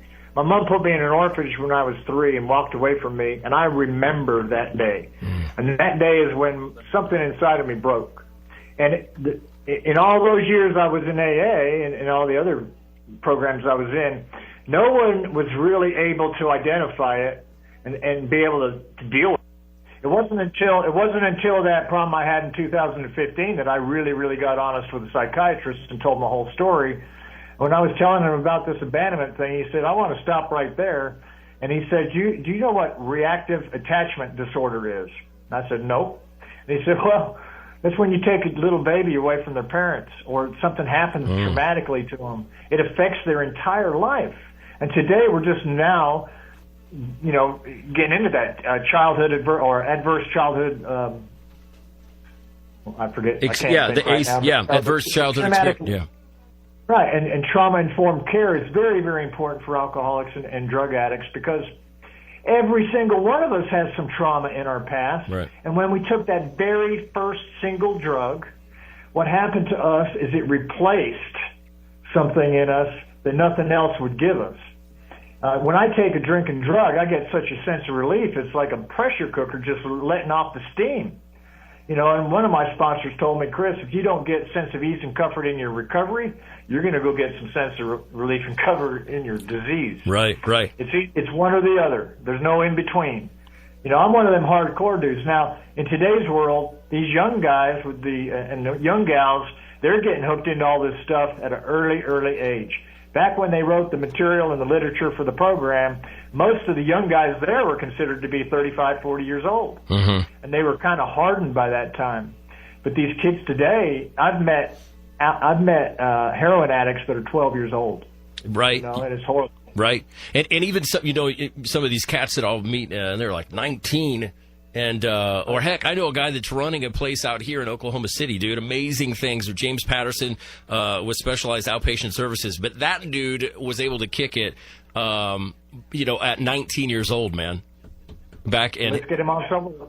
Oh, dude, he's unbelievable, man. And I'm on the board of directors, for that. But the thing is, I'm like, man, usually people want to hit me with a board, not vote me onto their board. It's a trip. What a crazy thing. Hey, I got to say, Michael Moulton, man, he has the M to the Rock radio. Yeah, man. Chris Freeman is joining me, bro. Chris is calling. Now, where are you in the UK? Where do you live now? I'm on the very southern coast of England in the Devon district. It's a little town called Torquay. It's nicely named the Riviera of England. It's very similar to Santa Barbara, except the weather's a little colder and we don't have big fires. Those fires in California came within a block from my house last year. Right. Hey, Ian Plancy says on Facebook Live at KOKC Radio, Ian says, "This dude is spitting fire, man." That's awesome. I love that. That's great. But M to the Rock Radio, Michael Moulton, he has a show, and he's fighting the good fight, too, man. He's a rock star, brother.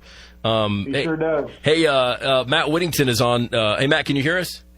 Yeah, I hear you. Hey, Matt, say hi to Chris Freeman, dude. Chris is calling from the UK. Matt's the author of the book Forgiven, man. And Hi, Matt. Did you want to ask? Hi. Did you have a question for Chris, bro? I don't remember. Actually, I had a comment. I tried to call in earlier, but then I had to do some work, and so I had to hang up on Harry there. So my comment is a little off-timed, but I think it's important. Earlier when you were talking to Mahoney, you were like concerned that him talking about how, like the picture he was painting of his pancreas being black, and that you were worried that like that might gross some people out. Man, people need to hear that. Oh, without a doubt, man. People need to hear that addiction is going to kill them. And I just want to encourage you, don't ever shy away from painting that picture. I just think it's so important and so powerful, and I'm really pleased that you're willing to talk about it, man. Well, no, and I appreciate you, bro. And you're totally right, because it is a life or death, man. When you turn 21 or whatever it is, and you get your license, your ID, and you get to go buy drinks, and that's the the entitlement that you have. But for me, I can speak for me, dude. I was, my story, Matt. I mean, my drinking had got me to a place where I was going to commit suicide, man. That's the bottom line, is I didn't want to be here anymore. And I had, I had a family, and I didn't have anything I was paying attention to, but I did not want to be here anymore, man. So it is a life and death. So, but you're right. It kills people, and they need to know that. And it kills our families too. Yeah, it kills families. Well, their families, and that's I didn't call in to promote my book. I called in because I care about this stuff. Yeah. Well, please promote your book, though. Please do, because I mentioned it on the Facebook Live at KOKC Radio. There's But but what people need to know is if you're struggling with addiction, you have to want that recovery. Mm-hmm. You, the addict, like your family is being traumatized, and all this development isn't happening in the family, and there's a lot of bad things that are happening. But a lot of that stuff is going to fix itself if you see what you're doing to yourself and you want the treatment. Yeah, that's the most important step. Right. Because the person has to want treatment. Right, and another thing that we're trying to do is we're trying to reach people out there that are still in active addiction, still in active alcoholism. I call it pre-recovery. Right. We're trying to develop things to where we can reach the people that aren't willing, just to make that connection to when they get willing, they know where to go. That is one of the biggest hang-ups that people have, is trying to find the treatment, trying to find the right place to go. With all the abuse being taking place, it's a $35 billion industry, and it's attracted all kinds of people into this industry. And there's people that have been dying all over the place, even in recovery.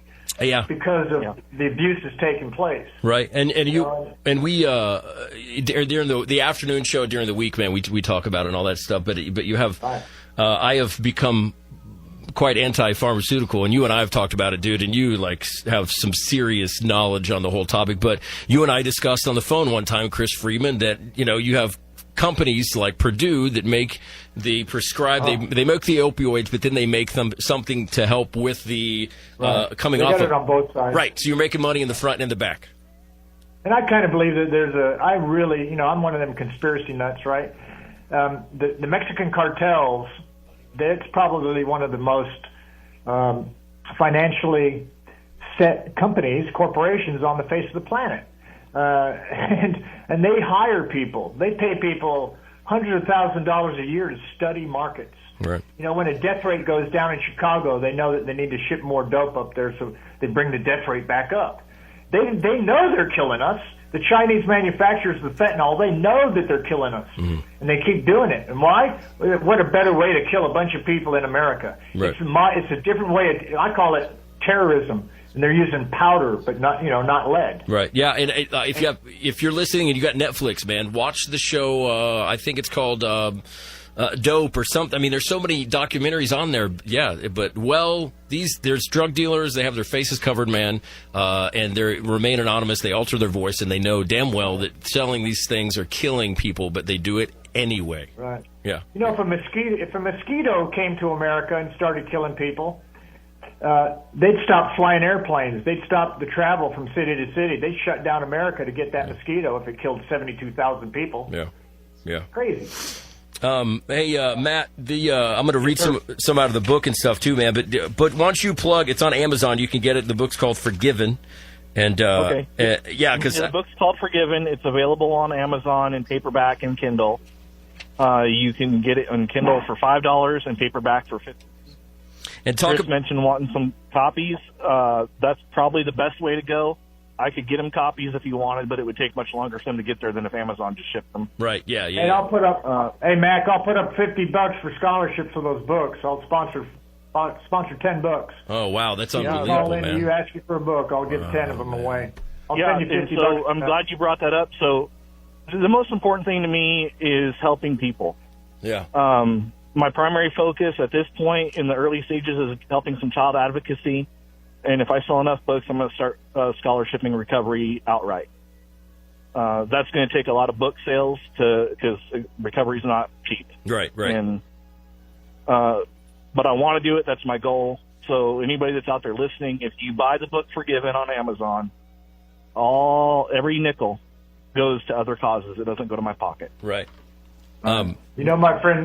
My friend Kenny Laney, he was the owner of the Powerhouse down there in Houston. He told me once, he said, if you want something you never had, you got to do something you never done. Right.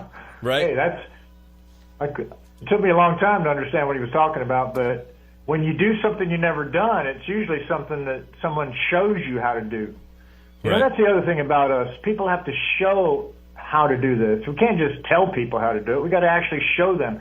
And we survive the terror of our addiction so that we can tell a story. We're alive today for the main purpose of telling our story of survival. Right. And so that we can maybe help the next guy. And like Gerald said earlier, he said, if I could just save one person, I've done my job. And that's really my cause too. If I only help one person in the rest of my life, I've done my job. Right. Now, hopefully I help a little bit more than one. But exactly, yeah. But the intention, man, I lived in such a, when's my back going to get scratched? What's in it for me kind of mentality, man. Oh, I did. I led the charge of selfishness, dude. I was the front and center night. But yeah, people are like, aren't you nuts for, airing it all out, so to speak, and talking about this and that? And I'm like, no, not really, because if I can, and it's like Gerald was saying, if we can just have somebody else feel, go, yeah, well, me too. I'm not alone in this. And then, and that is all it amounts down to. And actually, dude, I got to let one of you cats go because Bonnie called in from Alaska. Bonnie's on the phone. I'm going to get to her. Hey, I'll take off. I'll get going. I'll always be calling you. You know that. Yeah, brother. Well, I love you, man. I'll touch base with you, and we'll get. You blew me away when you said you scholarship some of the books, dude. That's incredible, man. But I'll do that. I'll get that to you right away. Okay, brother. I'll talk to you soon, man. I love you, Chris. All right, God bless you all. Hey, thanks, everybody. Yeah, yes, sir. Hey, Matt, I'll talk to you soon, brother. Okay, bye. All right. Bonnie. Yes. Hey, how are you Hello. doing? Are you welcome? I am. Welcome to Rise Above, sister. How's it going? It's going good. I'm Bonnie. I'm from the North Pole, Alaska, and I am an addict. I have some recovery time. Yeah, so I don't know how I got to your show. It was on my Facebook. And I just, here I am. That's unbelievable, man. I'm so glad you called. That's so great. Yeah. Yeah, I reached the North Pole. You guys are pretty amazing. I was watching your show. Chris is pretty amazing. Yeah, he's a rock star, man. And well, I'm so glad that you were able to call in and everything. So, so what's a little bit of your story? And there's 15 minutes or so left in the show, but Harry did make a note saying that you're willing to call back next week. So let's already book that. But let's talk a little bit. So what was your drug of choice, sister? My drug of choice, so I was born with meth in my system, so my drug of choice was anything that I can get my grimy little hands on. Right. The only thing that I didn't touch was heroin, but I did bring it into the states of Alaska. I had it FedExed in. I flew out and brought drugs in. So pretty much everything. Yeah, that's kind of... I was pretty broken, just like most of us out there, and so... not only did I tell myself that I was a worthless junkie, that I felt like everybody else was judging me too, and I don't really think anybody was judging me. I think it was all about me and how broken I was. Mm-hmm.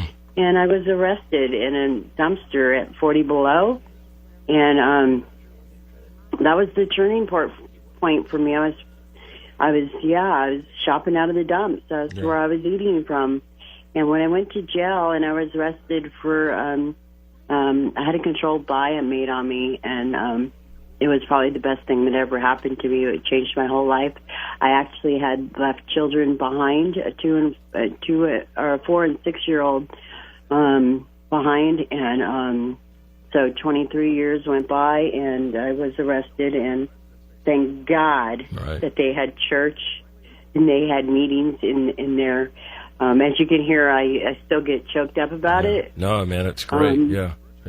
Because I was able to actually feel like I had a family, and by going to these meetings and by having church brought into these halfway houses and jails, and it changed my life forever. When I got out, the hardest thing for me, it wasn't putting down the dope, because that was the easiest part for me. The hardest part was the people, places, and things. Mm-hmm. And, when I asked somebody before I left my first meeting outside of the jails, I said, how did you do it? And they said, we grabbed a higher power, and they pointed at a number 2 pencil in the meeting, and they said it could be that pencil.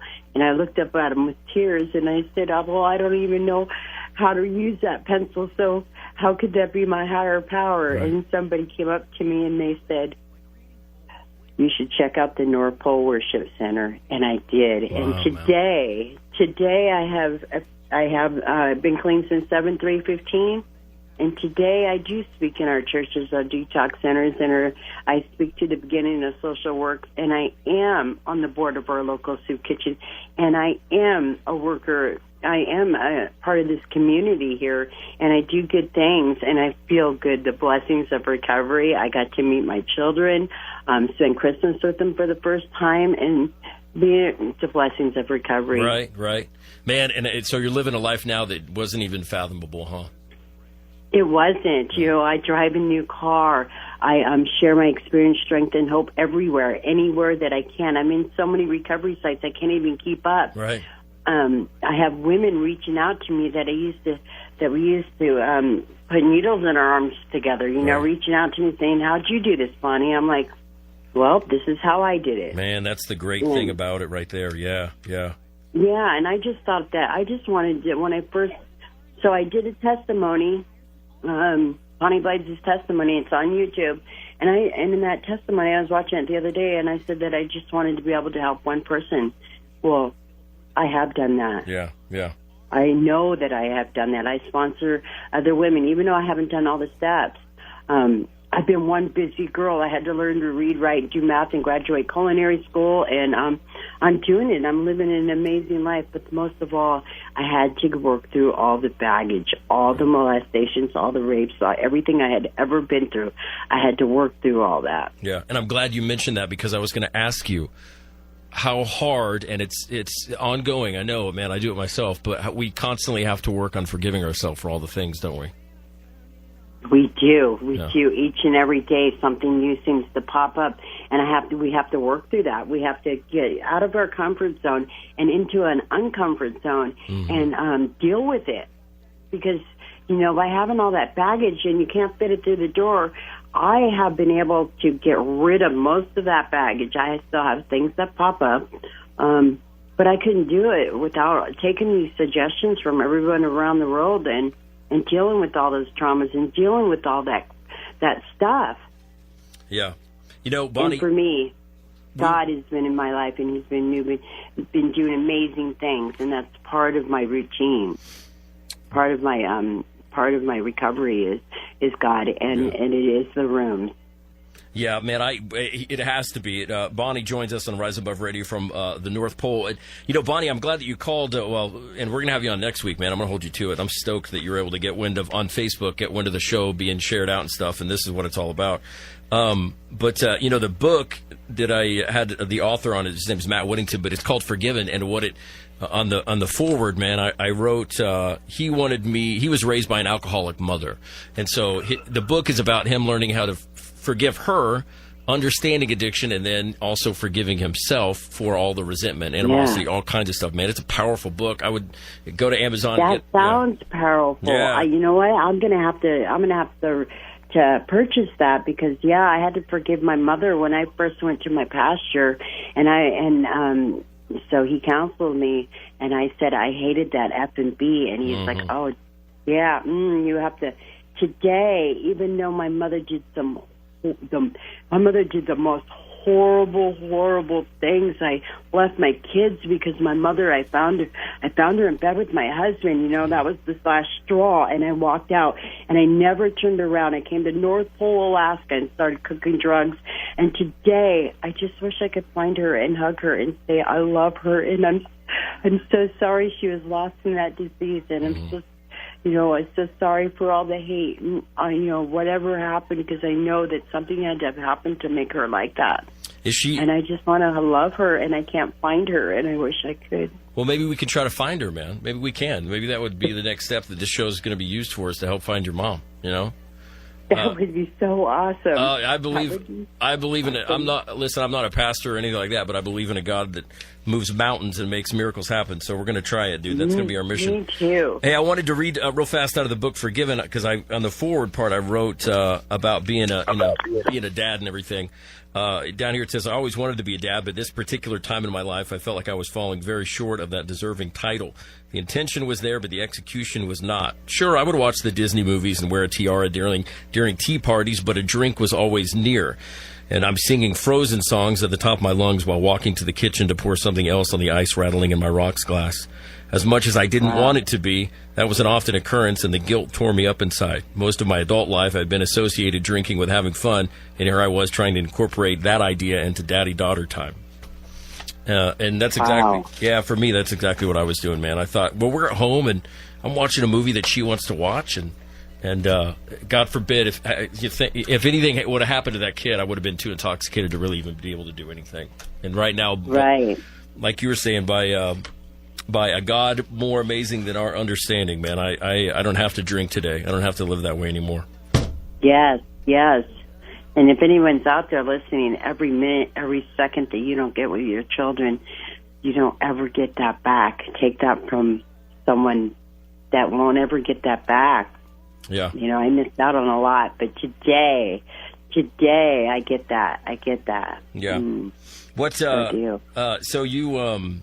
So you're plugged in on all kinds of different, because one of the questions we had on the Facebook Live, man, KOKC Radio, and it's shared out in several places. To be quite honest, I don't really know where all of it's been shared out, but by golly, it got to you in North Pole, Alaska, man.